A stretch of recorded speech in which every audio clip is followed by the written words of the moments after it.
আয় রে সোনা আয় মোর মাটির দাবায়, আয় রে সোনা আয় মোর মাটির দাবায়, আয় ওলো খড়ের ঘরে।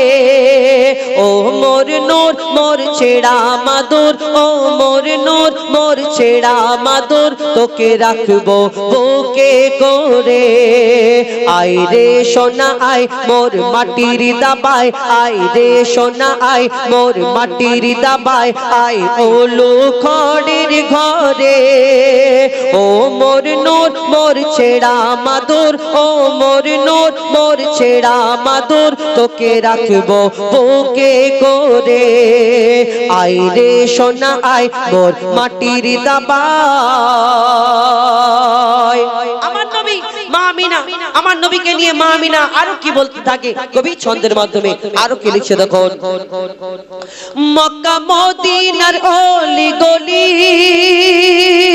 মেহফিলে মোহাম্মদ বসে, কোরআনের গজল শোনাতে জিবরিল আমিন আসে। মক্কা মদিনার অলি গলি মেহফিলে মোহাম্মদ বসে, কোরআনের গজল শোনাতে জিবরিল আমিন আসে। আজ গাইছে শামা পড়ে আল্লাহুম্মা, আজ গাইছে শামা পড়ে আল্লাহুম্মা, মোর সাইয়্যিদিনা কে ঘিরে। দেখো কালো ভ্রমর খুব নাচাই কোমর, দেখো কালো ভ্রমর খুব নাচাই কোমর, ওই ওলিও মাথা নাড়ে। আয় রে সোনা আয় মোর মাটির দাবায়। একদিন ইমাম হাসান আর ইমাম হুসাইন আমার নবীর দুই নামাসা দুই নাতি এসে প্রশ্ন করে, বলো নানা এই সময় আমার নবী দো জাহানের বাদশাকে তিনি একদিন আবদার করলেন, নানা আমরা ঘোড়া চড়বো।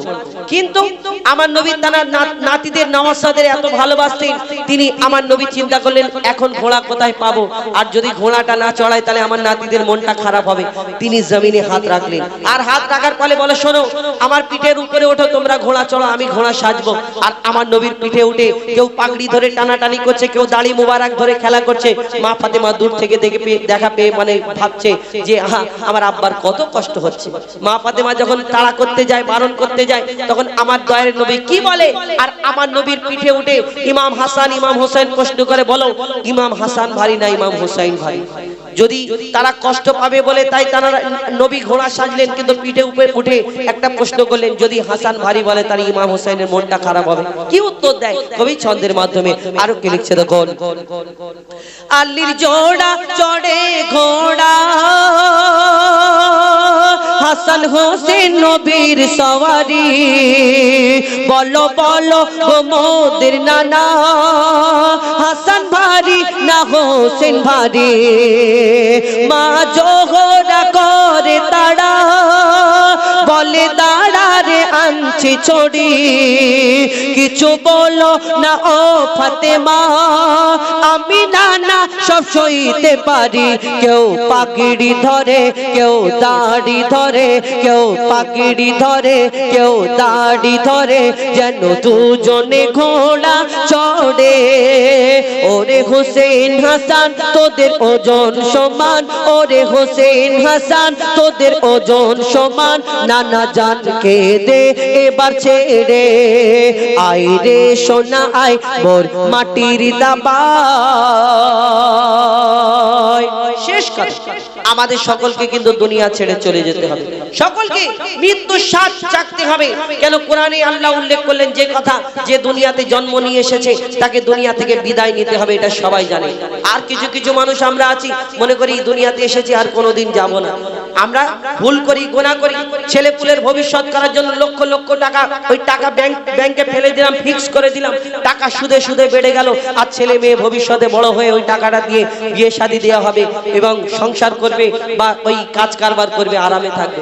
তোমার ছেলের জন্য তুমি যে পাপটা করলে, গুনাহ করলে, সেই কাল কিয়ামতের ময়দানে যদি তোমার ছেলেকে দেখা পাও আর যদি বলো আব্বা বাপ তোমার জন্য তো কত কি ভুল করেছি, আর আমার একটু নেকি কম পড়েছে, দু চারটে নেকি ধার দাও, চিনতে পারবে? বলে কে তুই? আমার আব্বা। চিনতে পারবে না। যে স্ত্রী বললো হ্যাঁ গো আমার বাচ্চাদের কি হবে একটু টাকা ফিক্স করে দাও, সেই স্ত্রী তোমার চিনতে পারবে না? পারবে না। তো এই দুনিয়াতে তুমি যখন চলে যাবে তোমার কাফন কেনার টাকা তুমি নিজে দিতে পারবে না। কিসের অহংকার, কিসের দুনিয়াতে এই গোমর কবি ছন্দের মাধ্যমে সেই সম্পর্কে শেষ কথায় লিখছে দেখুন, কে কিনবে আমার কাপড়, আপন বলে মোর কিছুই নাই।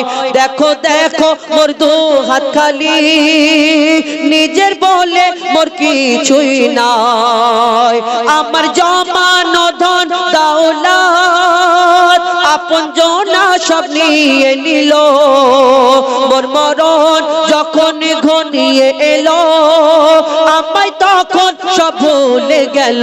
এই স্বার্থের দুনিয়া নেই মায়া দয়া, স্বার্থের দুনিয়া নেই মায়া দয়া, শুধু তোর কাছে নিতে পারে। যখন তোর থাকবে না কিছু সবাই হাঁটবে পিছু, থাকবে না কিছু সবাই হাঁটবে পিছু।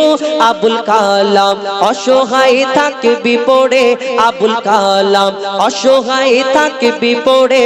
আয় রে সোনা আয় মোর মাটির দাবায়, আয় রে সোনা আয় মোর মাটির দাবায়।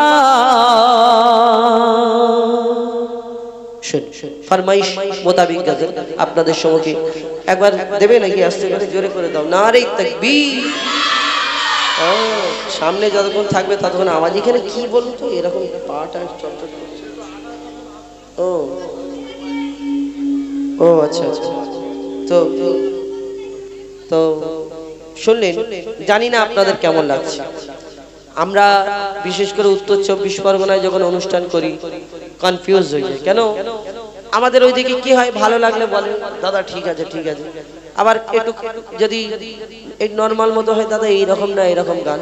কিন্তু আপনাদের এইদিকে কি হয়, গজল তুমি বলে যাও আর আমরা শুনে যাও, ভালো লাগুক আর না লাগুক দাঁড়িয়ে থাকি, না ভালো লাগলেও চলে যায়, ভালো লাগলেও চলে যায়। অনেকজন একটা সময় একটা মাইন্ড সেট আপ করে আসে বাড়ি থেকে, আমি ঠিক 10টা পর্যন্ত থাকবো, 10টার সময় ভালো হোক অনুষ্ঠানে, যদি মানে কি বলে ফাটাফাটি অনুষ্ঠান হলেও 10টায় চলে আসবো, আর ভালো না লাগলেও 10টা পর্যন্ত থাকবো, কি বলে শুনে আসবো। এরকম হয় না? তো আপনাদের এইদিকে বেশি কোনো হয় না, তো আপনাদের এইদিকে জলদি শুয়ে পড়ে বেলাবেলি। তো জানি না আপনাদের কেমন লাগছে। আপনারা যেমন বলেছেন সেইগুলো ফরমাইশি গজল পরিবেশন করে শোনানোর চেষ্টা করলাম। একটানা একটা শিল্পী তো অনেকক্ষণ গাওয়াটা অসম্ভব ব্যাপার, তো আমি অনেকক্ষণ আপনাদের সম্মুখে গাইলাম। এখন আমাদের পরবর্তী শিল্পী আমাদের আজহারউদ্দিন এবং ইমরান ফারাদ, তাদের কণ্ঠ থেকে একটা দুটো শুনুন, তারপরে আমি আসবো পরপর সব কটা গাইবো, গিয়ে তারপরে আপনাদের কাছ থেকে বিদায় নেব ইনশাআল্লাহ। এখন শুনতে থাকুন আমাদের আজহারউদ্দিন এবং ইমরান ফারাদ তার কণ্ঠ থেকে। হ্যালো হ্যালো বিসমিল্লাহির রহমানির রহিম। আসসালামু আলাইকুম ওয়া রাহমাতুল্লাহি ওয়া বারাকাতুহু। তো এখন আপনাদের সম্মুখে আমরা দ্বৈত কণ্ঠে পবিত্র নাতে রাসূল সাল্লাল্লাহু আলাইহি সাল্লাম পাঠ করে শোনাবো, আপনারা ধীরে স্থির ভাবে শ্রবণ করুন। ঠিক ঠিক। Hello hello. আরব সাগরে বসিয়া পারে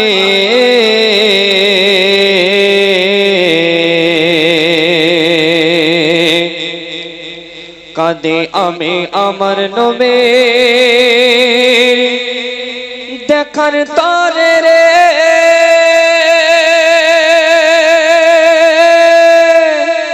আরব সাগরে বসিয়া পারে, আরব সাগরে বসিয়া পারে কাঁদে আমি আমার নবীর দেখার তরে রে, কাঁদে আমি আমার নবীর দেখার তরে রে। আমি কেমনে যাব রে তোমায় কেমনে পাবো রে, আমি কেমনে যাব রে তোমায় কেমনে পাবো রে, কাঁদে আমি আমার নবীর দেখার তরে রে, কাঁদে আমি আমার নবীর দেখার তরে রে। আরব সাগরে বসিয়া পারে, আরব সাগরে বসিয়া পারে কাঁদে আমি আমার নবীর দেখার তরে রে, কাঁদে আমি আমার নবীর দেখার তরে রে।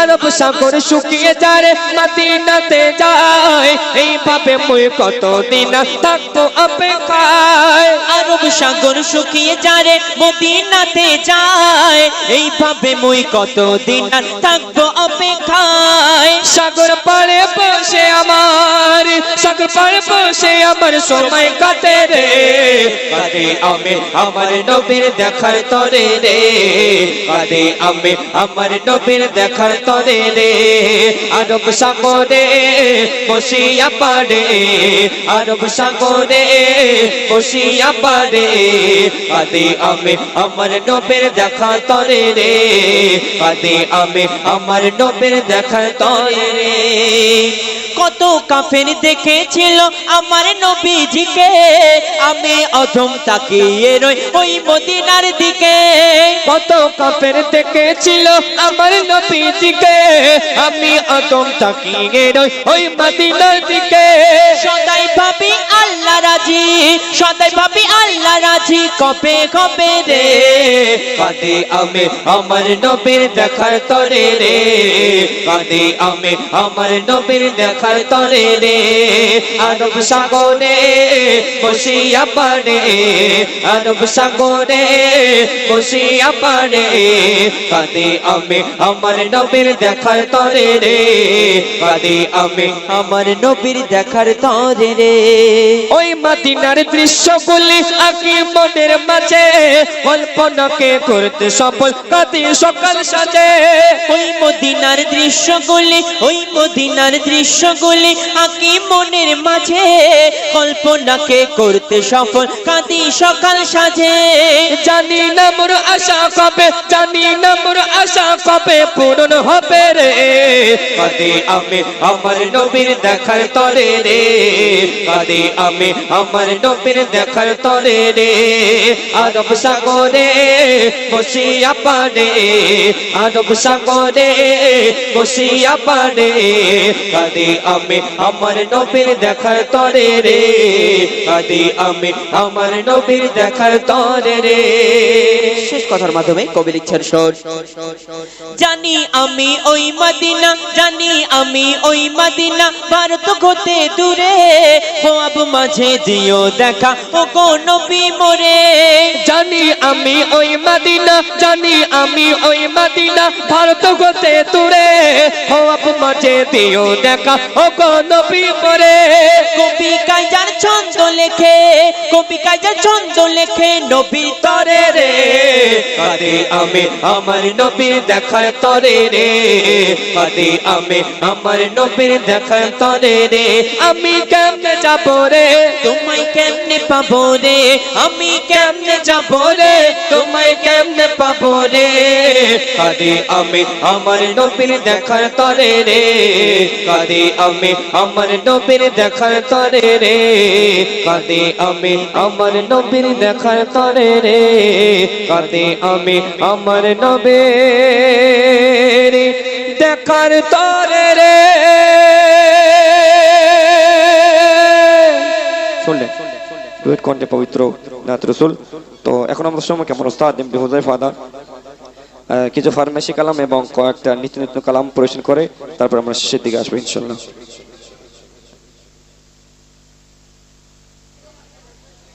এই কুচিরা সেজামেজি করছে কেন?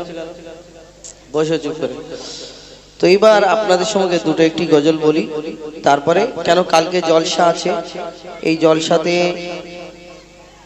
ভাই সাহেব আসবেন, আবু তাহের সিদ্দিক আল কুরাইশি সাহেব এবং হিজবুল্লাহ কুঞ্জি সাহেব এবং জুলফিকার আজিজ সাহেব সরবেড়িয়া সন্দেশখালী এবং খুব বিখ্যাত বিখ্যাত আলেম ওলামা যারা এখানে উপস্থিত হবে। তো আপনারা কাল মূল যেটা উদ্দেশ্য, তো আজকের বেশিক্ষণ আর আপনাদের সময় নষ্ট করব না, একটা দুটো গজল শোনায় আমার মা বোনেদেরকে নিয়ে একটি গজল যেটা বললাম যে ওই মা ফাতেমার ঘটনা, তারপর শুনছি সবার মুখেতে আসবে নবী দুনিয়াতে। আর একটি গজল ফরমাইশ করেছেন আমার দাদা, হারিয়ে সেদিন আজ কাঁদছি নসিদিন, এই গজলটা আমার বন্ধু আবুল কালামের গজল। আর আর ঘুমিয়ে যারে লাল আমার, কিছু নেই তোকে দেবার। তো সেটা ইশকে হাবিব সাহেবের, জনাব ইশকে হাবিব সাহেবের গজল। তো সেটা ছোট করে গাওয়ার চেষ্টা করি। উনি হচ্ছে গজলের গজলের সম্রাট, গজলের রাজা, আর আমরা গজলের ভিখারি। তো ওনার গজল তো গাওয়াটা তো মানে অসম্ভব ব্যাপার। তো চেষ্টা করি। তার লিখছে দেখুন। ঘুমিয়ে যা রে লালামা, কিছু নেই তোকে দেবা। ঘুমিয়ে যা রে লাল আমার, কিছু নেই তোকে দেবার। এ ফাতেমা আজ বেগানা, এক দানা নেই ঘরে খাবার। ঘুমিয়ে যা রে লাল আমার, কিছু নেই তোকে দেবার। ঘুমিয়ে যা রে লাল আমার, কিছু নেই তোকে দেবার। আয়ে আয় আকাশের চাঁদা, এনে চুমা দে এর পায়।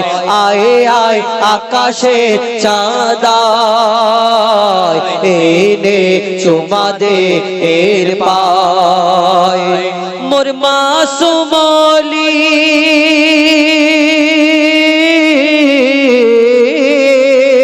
মোর মাসুমলি জানের কোলি, তুই এলি বাপ রোজার মাসে।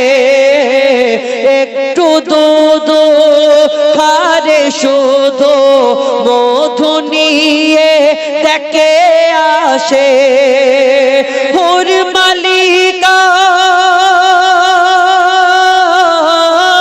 হুর মালিকা, তোরা ফিরে যা, রেখেছে রোজা লাল আমার। ঘুমিয়ে যা রে লাল আমার, কিছু নেই তোকে দেবার। ঘুমিয়ে যা রে লাল আমার, কিছু নেই তোকে দেবার। আসমান সেদিন মেঘে ঢাকা, যায়নি রোজার চাঁদ দেখা। চাঁদ না দেখে রোজা রাখে, এমন শি এমন ওলি পাবে কোথায়। শুনে আজা শুনে আজান মোর গৌসুল আজম, শুনে আজান মোর গৌসুল আজম, তবে দুধ পান করে মার। ঘুমিয়ে যা রে লাল আমার, কিছু নেই তোকে দেবার। ঘুমিয়ে যা রে লাল আমার, কিছু নেই তোকে দেবার। ইশকে হাবিব সাহেবের গজল শোনালাম, চেষ্টা করলাম, ওনার মতো তো পারবো না। তো এবার যে ঘটনা বলছি, ওই আমি জোরে বললে কি কমিয়ে দিচ্ছে না, আমার দম শেষ হয়ে যাচ্ছে। কি হয়েছে বুঝতে পারিনি। আপনার কি সেই অটো চালু করা আছে নাকি? প্রেশার দিলে মানে আপনার প্রেশার কম প্রেশার না, ওই কম প্রেশার আছে কি? আমার তো হতে পারে, এক একটা এতে থাকে কি হয়, গেট লক করা থাকে। লক করা হলে কি হবে, মানে যত শিল্পী চেঁচাক যা পারে করুক। তো আমার মা বোনেদের জন্য যে গজলটি বলছিলাম, মা ফাতেমার ঘটনা, আমার মায়েরা তো সব চলে যাবে, কেন আপনাদের সময় হয়ে গেছে, 10:30 বাজে। আমার ভাই বললেন 10:30 পর্যন্ত এরকম হবে, তো আপনাদের এইখানে সত্যি একটু জলদি চলে যায়। তো এই ঘটনাটা বলে দিই, তারপর শুনছি সবার মুখেতে, তারপরে ওই ইয়া শাহিদে কারবালা বলে আপনাদের কাছ থেকে বিদায় নেবো। আর বেশিক্ষণ সময় নষ্ট করব না, আপনাদেরও আর আমরা অনেক দূর যাব, বাড়ি চলে যাবে ইনশাআল্লাহ। তো এই মা ফাতেমার ঘটনা, কি ঘটনা, একদিন হযরতে আলী কারামাল্লাহু ওয়াজহু তিনি যুদ্ধে যাবে বলে রেডি হচ্ছে, প্রস্তুত হচ্ছে। আর এই যুদ্ধে যাওয়ার জন্য যখন মা ফাতেমা যখন রেডি হচ্ছে, প্রস্তুত হচ্ছে, তখন মা ফাতেমা তানার যা কিছু লাগবে পোশাক আশাক যাবতীয় সামানপত্র জিনিসপত্র মা ফাতেমার সামনে হাজির করে দেয়। হাজির করে দেওয়ার পরে তারপরে মা ফাতেমা বলে, স্বামী গো, আমার একটা অনেক দিনের একটা শখ, আবদার, আশা, আমার একটা পোশাক লাগবে, আমার একটা কাপড় লাগবে, নতুন জামা। কেন? আমার প্রয়োজন আছে। তানারা প্রয়োজন ছাড়া নিতেন না। আমরা মাসে 4-5টা করে শপিং মলে গিয়ে কাপড় কিনি, স্বামীর একটু টাকা হলে আবার বলি এটা কিনতে হবে। এখন ওই কি বলে, অনলাইনে তো সব পার্সেল চলে আসছে এখন। তো মা ফাতেমা তানারা এই দুনিয়াতে জান্নাতের রানী যাকে বলা হয়, তিনি কোনোদিন ফালতু খরচ করতেন স্বামী না। তো স্বামীর কাছে একটা কাপড় চেয়েছেন, জামা চেয়েছেন মা ফাতেমা, কিন্তু হযরত আলী তানার মনটা খারাপ। কেন মনটা খারাপ? দিতে হবে এই কারণে না। তিনি চিন্তা করলেন, জান্নাতের রানী নবী নন্দিনী ফাতেমাকে আমি বিয়ে করার পরে তেমন কিছু আমি দিতে পারিনি, আর ফাতেমা আমাকে এমন সময় একটা জামা চেয়ে বসেছে। আমি যুদ্ধে যাচ্ছি আল্লাহর রাস্তায়, যদি আমি না আর এই ঘরে ফিরে আসতে পারি, যদি শহীদ হয়ে যায়, তাহলে কি হবে? হয়তো ফাতেমার এই জামাটা কেনা হবে না। চিন্তা করে হযরত আলীর মনটা খারাপ, কিন্তু তিনি যুদ্ধে চলে গেল মনটা খারাপ করে। কিন্তু এই ঘটনাটা যখন ইমাম হাসান ইমাম হুসাইন দেখলেন, আর আমার নবীর দরবারে ছুটে ছুটে আসে, না না, আমার আব্বা মনটা খারাপ করে চলে গেল। এই কথা শুনে আমার দয়ার নবী ঝরঝর করে কেঁদে ফেলে। আর কি হয় ঘটনা, কবি ছন্দের মাধ্যমে অতি মূল্যবান কথা লিখছে। দেখুন, শোনো শোনো মা বোনেদের বলি, শোনো না, স্বামীর মনে মা বোনেরা ব্যথা দিও না, আমার নবীর ঘোষণা ঘটনা শোনো মা ফাতেমার, ঘটনা শোনো মা ফাতেমার, স্বামীর মনে মা বোনেরা ব্যথা দিও না, আমার নবীর ঘোষণা ঘটনা শোনো মা ফাতেমার, ঘটনা শোনো মা ফাতেমার, স্বামীর মনে মা বোনেরা ব্যথা দিও না, আমার নবীর ঘোষণা ঘটনা শোনো মা ফাতেমার। কি ঘটনা? যুদ্ধে যাবে হযরত আলী কারামাল্লাহু ওয়াজহু, তিনি প্রস্তুত হচ্ছেন, আর মনটা খারাপ। কি হয় কবি ছন্দের মাধ্যমে আরো কি লিখছে দেখুন, যুদ্ধ করতে যাবে আলী হাতে নিল তলোয়ার, যুদ্ধ করতে যাবে আলী হাতে নিল তলোয়ার, মা ফাতেমা স্বামীর কাছে করলো এমন আবদার, মা ফাতেমা স্বামীর কাছে করলো এমন আবদার, মা ফাতেমা স্বামীর কাছে করলো এমন আবদার, যুদ্ধ থেকে ফেরার পথে আসবে যখন ঘরে, একটি নতুন কাপড় কিনে আনবে আমার তরে, একটি নতুন কাপড় কিনে আনবে আমার তরে।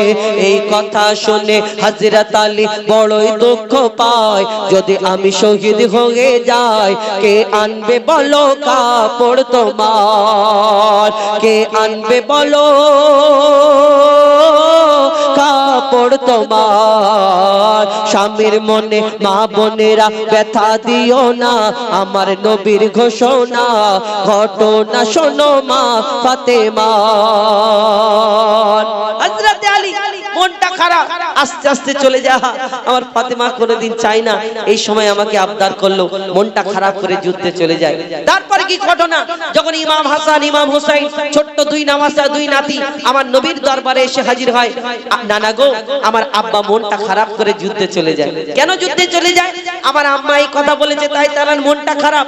এই কথা শুনে আমার নবী আফসোস করে, হ্যাঁ আমার ফাতেমা এরকম কাজ করলো, আমার নবীর মনটা খারাপ, তিনি কাঁদতে থাকে। কি হয় কবি ছন্দের মাধ্যমে লিখছে দেখুন, যুদ্ধে দুঃখ ভরা হৃদয় নিয়ে আলী গেল রণে, দুঃখ ভরা হৃদয় নিয়ে আলী গেল রণে, নানার কাছে ছুটে এলো হাসান হোসেন, নানার কাছে ছুটে এলো হাসান হোসেন, আব্বুর কাছে নতুন কাপড় চেয়েছে আম্মি জান, তাই আব্বুর মনটা খুবই খারাপ ছিল যে সে পেরেশান, আব্বুর মনটা খুবই খারাপ ছিল যে সে পেরেশান, আব্বুর মনটা খুবই খারাপ ছিল যে সে পেরেশান।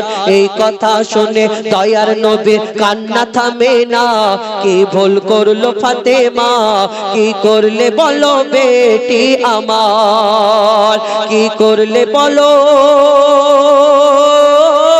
বেটি আমার। স্বামীর মনে মা বোনেরা ব্যথা দিও না, আমার নবীর ঘোষণা ঘটনা শোনো মা ফাতেমা।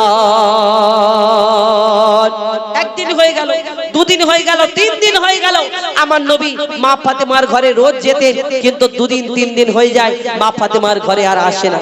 মা ফাতেমা চিন্তা করে, আহা আমার আব্বা যে আমার মুখ না দেখে থাকতে পারে না, ঘুমায় না, সেই আমার আব্বা আমার ঘরে কেন আসে না? 2 দিন 3 দিন হয়ে গেল।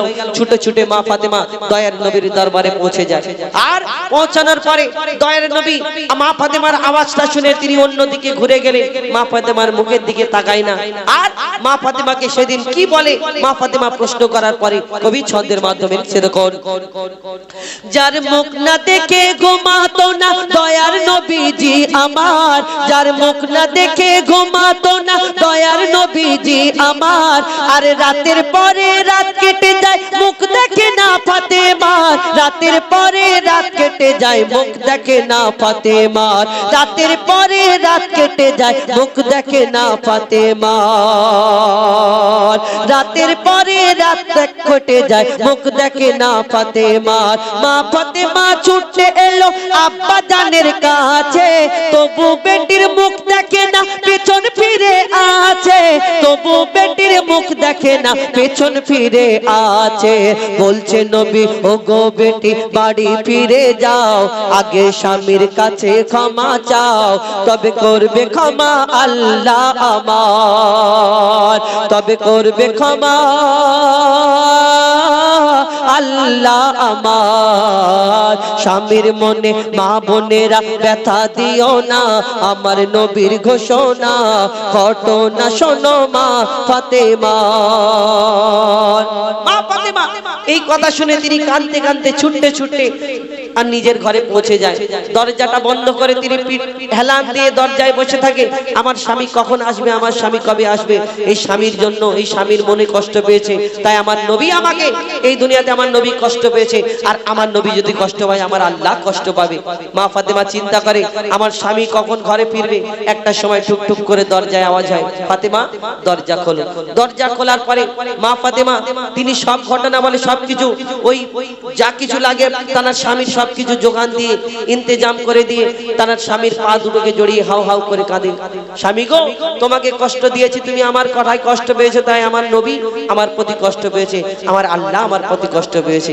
তো মা ফাতেমা যখন তিনি কাঁদতে থাকে, হযরতে আলী তিনি বলে, হ্যাঁ আমি তো এই কারণে কষ্ট পাইনি, আমার কাছে কিছু নেই বলে তো কষ্ট পেয়েছি, চলো।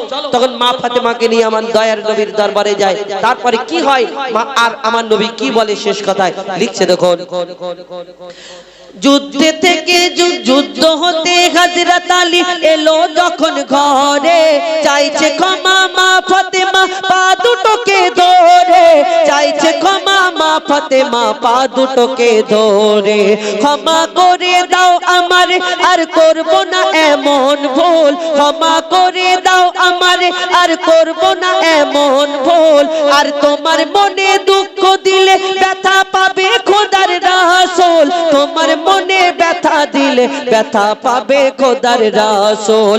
আলী ফাতেমা হাসান হোসেন নবীর কাছে যায়, নবী মোর দেখে শান্তি পায়, এমন ভুল কখনো করো না গো আর, এমন ভুল কখনো